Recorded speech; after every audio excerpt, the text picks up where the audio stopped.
যাকে পছন্দ করেছি, আমি যাকে সিঁদুর পরানোর যোগ্য মনে করেছি, সে আমাকে সিঁদুর পরানোর যোগ্য মনে করেনি। আবার যে সিঁদুর পরাতে চেয়েছে তার সিঁদুর আমি নিতে পারিনি। অদ্ভুত ট্র্যাজেডি আমার। তবু নিজের হাতে সিঁদুর পরার একটা অন্য আনন্দ আছে, কোনো বাধ্যবাধকতা নেই। নিজের হাতে সিঁদুর পরছি, আবার নিজের হাতে কোনোদিন তুলেও দিতে পারি। যাই ঘটে যাক না কেন, বিয়েটা হয়ে গেল। এই বিয়েটাকে তো আর অস্বীকার করার কিছু নেই।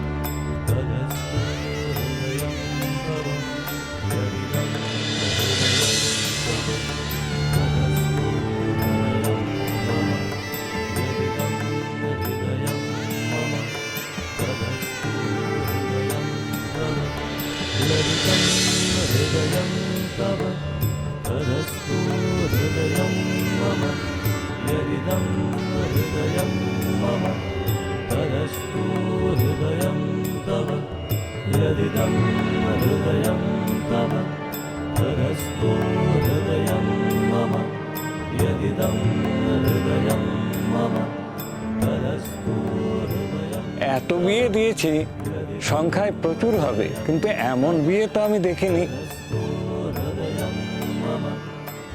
যাক, আপনাদের যখন আপত্তি নেই তখন আমিও আমার রিচুয়ালগুলো ঠিক মতো করে নিই।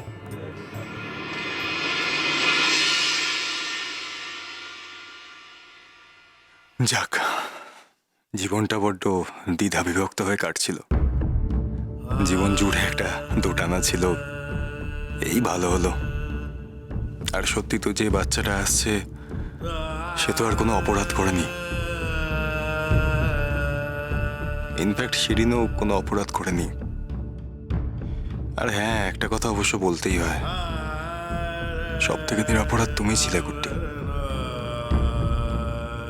তোমাকে জোর করে রেস্কিউ করতে গিয়ে আমি বিয়ে করতে বাধ্য হয়েছিলাম। যে বিয়েটা তুমি সিরিয়াসলি নিয়েছিলে আমি নিইনি, কিন্তু পরবর্তীকালে আমি যখন সিরিয়াস হয়েছি তখন তোমার জীবন অন্য খাতে বয়ে গেছে। তাই এই জীবনে আমাদের একসঙ্গে হওয়া হলো না গুড্ডি। তবে এই কথা নিশ্চয়ই বুঝতে পারছো যে আমার মনের সব থেকে দুর্বল জায়গাটা তুমি বাস করবে গুড্ডি, যতই বিয়ের রিচুয়াল হয়ে থাকে। চিরকাল আমার মনের মণিকোঠায় সব থেকে দুর্বল জায়গাটায় তুমি ছিলে আর তুমিই থাকবে।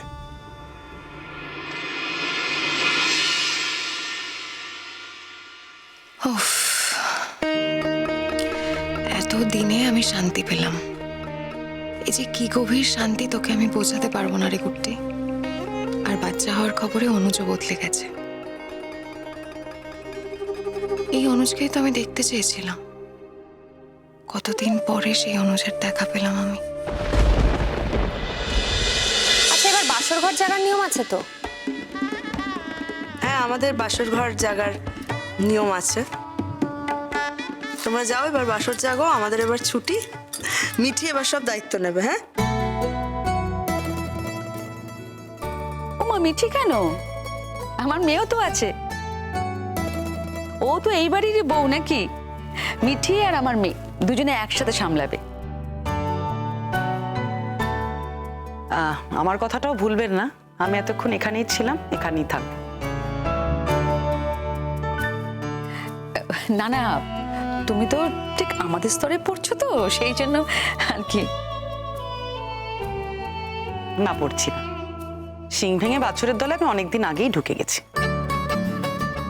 ঠিক যেমন আমার বর ও ঢুকে পড়েছে, আমিও ঠিক তেমনি ঢুকে গিয়েছি।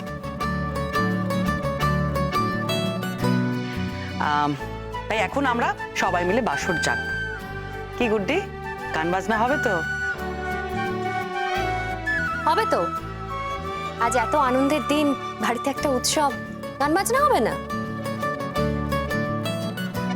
বুঝতে পেরেছি, তোমরা তোমরা একসঙ্গেই সবটা সেলিব্রেট করবে, তাই তো? সবটা সেলিব্রেট করবো মানে? বুঝলাম না। আচ্ছা, এই কথাটাও নিজের মুখে কি করে বলে বলো? আরে আমরা গুড্ডির বিয়েটাই সেলিব্রেট করব। কেন? তোমাদের বাড়িতে যে নতুন একজন অতিথি আসছে, একটা বাচ্চা আসছে, সেটার সেলিব্রেশনও তো একসঙ্গে করা যায় নাকি? দেখুন, বাচ্চা আসার সেলিব্রেশন তো রোজই হয়, রোজই হচ্ছে, আগামী দিনেও হবে। কিন্তু বিয়েটা তো একদিনেরই একটা ঘটনা না, একদিনেরই শুভ ঘটনা। এটার সঙ্গে বাচ্চা আসার ঘটনাটাকে না মেলানোই ভালো। বলতে পারেন এটা শুধুমাত্র গুড্ডির জন্য একটা সেলিব্রেশন ডে। বরং বলা যায় যে গুড্ডির নতুন চাকরির জন্য আজকে সেলিব্রেশন। তাই আজকের দিনটা শুধুমাত্র গুড্ডির, অন্য আর কারণ না।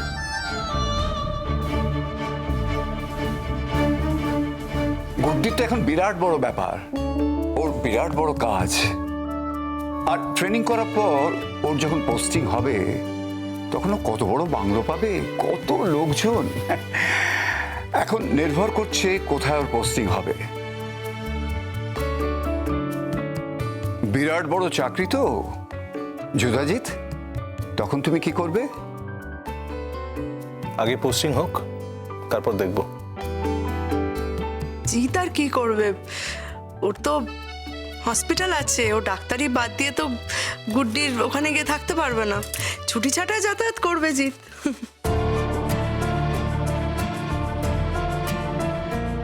কেন?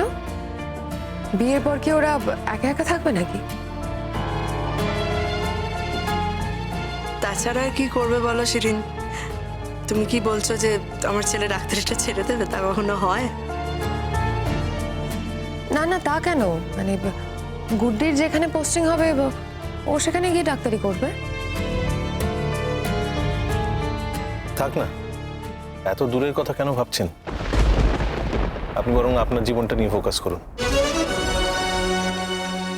সামনে এখন কিন্তু আপনাকে, মানে অ্যাজ এ ডক্টর বলছি, আপনাকে কিন্তু খুব সাবধানে থাকতে হবে আর নিজের শরীরের প্রতি যত্ন নিতে হবে।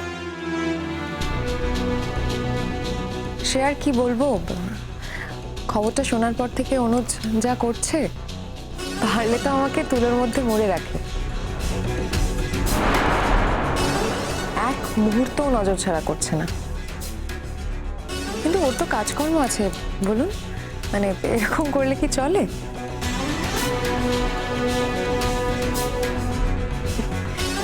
সেটাই তো স্বাভাবিক, প্রথম সন্তান তো এরকমই হয়।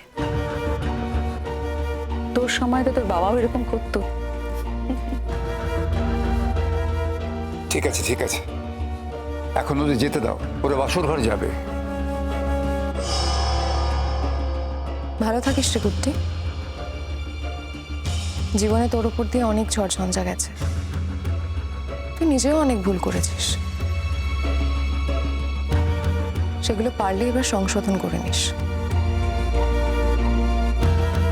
আফটার অল যুধাজিতের মতো এত ভালো একটা ছেলে পেয়েছিস। আপনি আমাকে কতটুকু চেনেন? ওপর থেকে দেখেই কি সবাইকে ভালো বলা যায়? চিনতে হয় না, দেখলেই বোঝা যায়। তাই আপনি যখন এতই দক্ষ, তাহলে গুড্ডিকে দেখে বোঝেননি কেন? আপনার তো বোঝা উচিত ছিল যে গুড্ডির মতো মেয়ে দুর্লভ, এই পৃথিবীতে ভুরি ভুরি পাওয়া যায় না।